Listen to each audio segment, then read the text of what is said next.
Africa's Heroes Top 10 President. Welcome to Africa's Finest, where we celebrate the visionary leaders who have shaped the continent's history and paved the way for progress. Today, we bring you the top 10 best presidents Africa has ever seen, whose legacies continue to inspire generations. Number 1, Nelson Mandela, South Africa. Born in 1918 in the Transkei region of South Africa, Nelson Rolihlahla Mandela was educated at the University College of Fort Hare and the University of Witwatersrand, where he studied to become a lawyer. Nelson Mandela. A beacon of hope and resilience, Nelson Mandela stands tall as one of Africa's greatest leaders. His fight against apartheid and dedication to reconciliation earned him global admiration.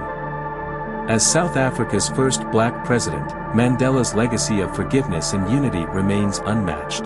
One of the mistakes which some political analysts make is to think that their enemies should be our enemies.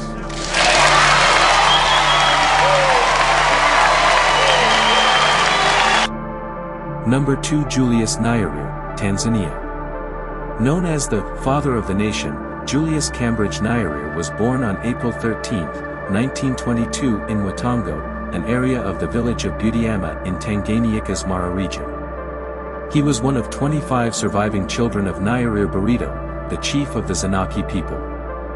Julius Nyerere was instrumental in Tanzania's independence and post-colonial development.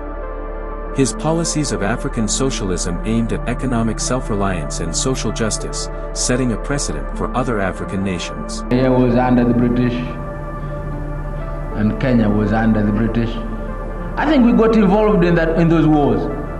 So we in Tanganyika were involved in the wars, and Uganda here were involved in the wars, and Kenya was involved in the wars. Hapana vita vyetu, vita vya watu wengine, but we got involved in those wars. 1939 to 1945, another war broke out between, again, Europeans. That's when the Musevenis were born. I think Museveni's father must have been a soldier. He was recruited, but then he bribed his way out. He was recruited in the 7th Battalion of the King's African Rifles. The 7th Battalion, this fellow is a Museveni of the 7th Battalion of the King's African Rifles. You see how the wars, the European wars affect, they give us even names, the Museveni. Ghana. Born in 1909 and educated in the United States, Kwame Nkrumah campaigned tirelessly for the independence of the Gold Coast from Britain. He was inspired by Marx and Lenin, as well as the black American leader, Marcus Garvey. Ghana's first president, Kwame Nkrumah, was a visionary leader in Africa's decolonization movement. He advocated for Pan-Africanism and played a key role in Ghana's independence. Nkrumah's legacy continues to inspire African unity and liberation struggles across the continent. Number 4, Thomas Sankara, Burkina Faso. Thomas Sankara, often referred to as Africa's Che Guevara, he was born in 1949 in Upper Volta, now Burkina Faso, and despite his parents' wishes that he join the priesthood, he opted for a military career. Early in his career, he was exposed to popular uprisings, leftist ideology, and the brutality of war, fighting as a soldier in Mali. He was a charismatic leader who championed progressive reforms in Burkina Faso. His commitment to social justice, gender equality, and anti-corruption made him a symbol of hope for many Africans, despite his short-lived presidency. Produisons ce dont nous avons besoin et consommons ce que nous produisons au lieu d'importer. Le Burkina Faso est venu vous exposer ici la cotonnade produite au Burkina Faso, tissée au Burkina Faso, cousue au Burkina Faso pour habiller les Burkinabés. Ma délégation et moi-même, nous sommes habillés par nos tisserands, nos paysans. Il n'y a pas un seul fil qui vienne de l'Europe ou de l'Amérique. Je ne fais pas un défilé de mode, mais je voudrais simplement dire que nous devons accepter de vivre africain. C'est la seule façon de vivre libre et de vivre digne. Je vous remercie, Monsieur le Président. La patrie ou la mort, nous vaincrons. Number 5, Ellen Johnson Sirleaf, Liberia. Ellen Johnson Sirleaf, born October 29, 1938, Monrovia, Liberia. In 1961 she went to the United States to study economics and business administration. After obtaining a master's degree, 1971, in public administration from Harvard University, she entered government service in Liberia. Breaking barriers as Africa's first female head of state, Ellen Johnson Sirleaf steered Liberia through tumultuous times, rebuilding the nation after years of civil war. Her efforts in promoting democracy, human rights, and economic development earned her international acclaim and a Nobel Peace Prize. In this room and beyond, through the increased levels of donor contribution, reduction in vaccine prices, and increased co-financing from our own countries, the benefiting ones. I cannot think of a better cause. I cannot think of a more compelling objective than what this conference and your participation is all about: saving the lives of children.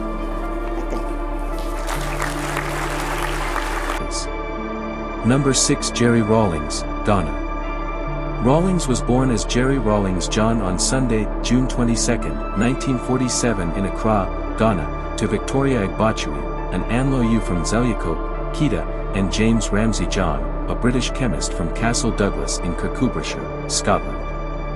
Jerry Rawlings, a former military leader turned democratically elected president, played a pivotal role in Ghana's transition to democracy. His anti-corruption campaigns and economic reforms laid the groundwork for Ghana's emergence as one of Africa's fastest-growing economies. Let's go on. Number 7. Patrice Lumumba, Democratic Republic of Congo. Patrice Lumumba was born on July 2, 1925 as Ise Tasumba Tuwosa to Julienne Wamato Lomenja and her husband, François Talenga Otechima, a farmer, in Onaliwa, in the Katakikome region of the Kasai province of the Belgian Congo. He was a member of the Tetela ethnic group and was born with the name Elias Okitasambo. Patrice Lumumba, the first democratically elected Prime Minister of the Democratic Republic of Congo, was a staunch advocate for African nationalism and independence. Despite his tragic assassination, Lumumba's legacy as a symbol of anti-colonial resistance lives on. The next one is Number 8. Jomo Kenyatta, Kenya. Jomo Kenyatta, Kenya's founding father and first president, led the nation to independence from British colonial rule. His efforts in nation-building and economic development laid the groundwork for Kenya's emergence as a regional powerhouse in East Africa. Next is Number 9. Ahmed Sékou Touré, Guinea. Ahmed Sékou Touré, Guinea's first president, was a leading figure in Africa's struggle against colonialism and imperialism. His advocacy for African unity and independence inspired many across the continent, despite facing numerous challenges during his tenure. Our focus of today is on Number 10. His Excellency President Paul Kagame, Rwanda. Paul Kagame, Rwanda's president since 2000, is credited with leading the nation's remarkable recovery from the horrors of the 1994 genocide against Tutsi. Under his leadership, Rwanda has seen impressive economic growth and advancements in healthcare and education. His vision of a united Rwanda, where ethnicity was transcended by a shared sense of national identity, stands as a testament to the power of leadership in healing wounds and building a better future. Making him a transformative figure in African government. For me, when I'm watching on television, and I find our leaders who should have been working together all along to address these problems that commonly affect their countries, wait until they are invited to go to Europe to sit there and just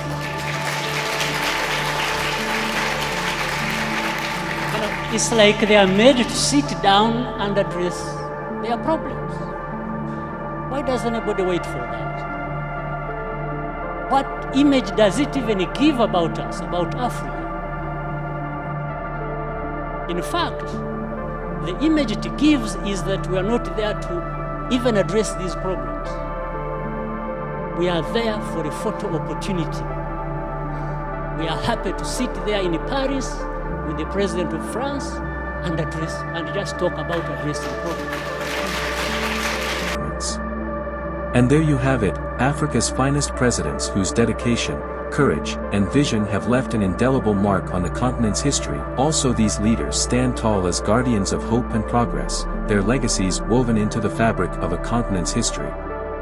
Though their journeys were fraught with challenges and obstacles, they emerged victorious, leaving behind a legacy of courage, resilience, and unwavering dedication to the people they served. Join us next time as we continue to explore the rich tapestry of African leadership. Remember to support this channel by sharing this video and subscribe.